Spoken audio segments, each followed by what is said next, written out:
It's a little echoey. Throw some pillows down there. What's up? Welcome back to my channel. I am Diana, the creator of Money Boss Mama, and this video is for the people who say they suck at saving. I get so many comments that are like, I can't save. I'm terrible at saving. I suck at saving. So if you are that person that puts back money in your savings account and then you turn around and you realize that you need to make a withdrawal a couple of days later, or you just cannot stay consistent, then listen up, because these tips are going to be specifically for you. All right, so I'm going to break this down into a 5-step process, and step number 1 is to find your golden gap.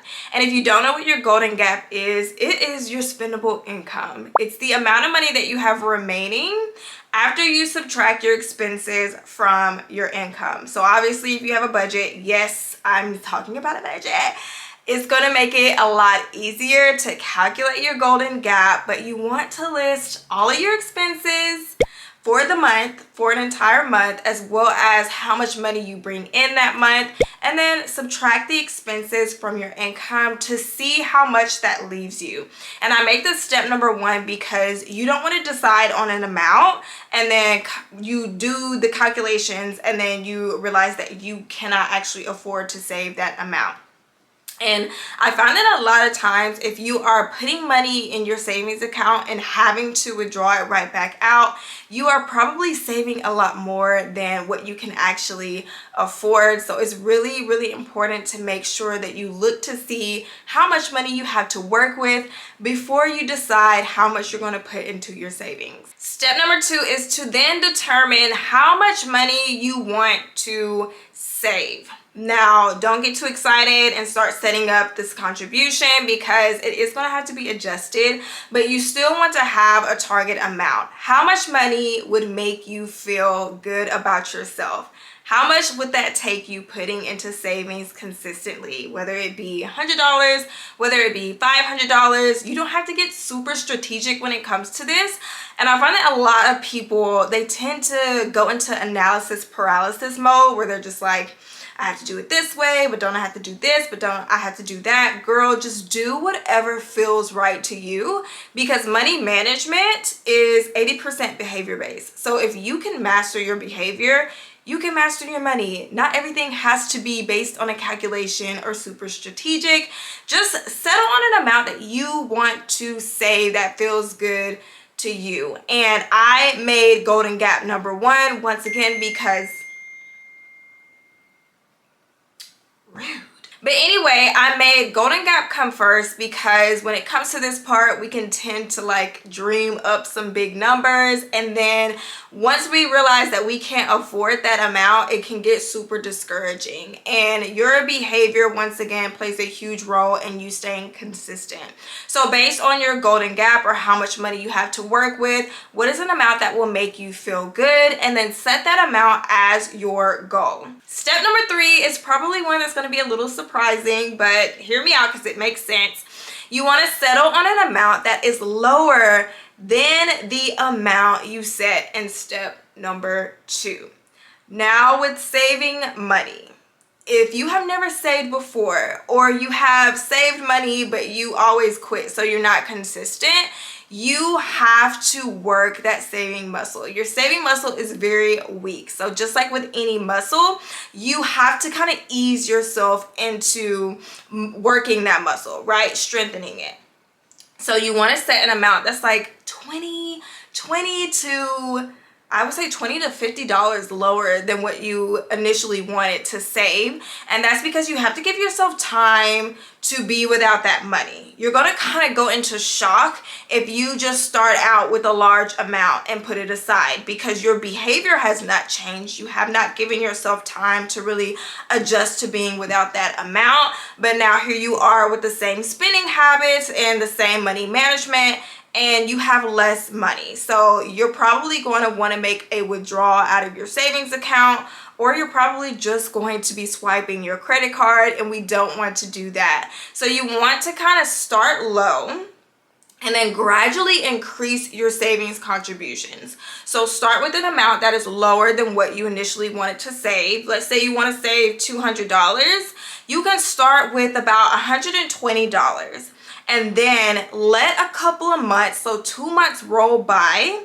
You get used to being without that 120 and you kind of like ease yourself into having to, adjust your behavior to align with the money that you have left. And then once you get that 120 down, you can increase it to maybe about 150 and then let a couple of months roll by. You adjust your behavior to match that 150 being gone, and then you keep increasing it until you get to your original amount of 200. And this way you're pacing yourself, you're building up that consistency, so you're working that muscle, you're getting stronger.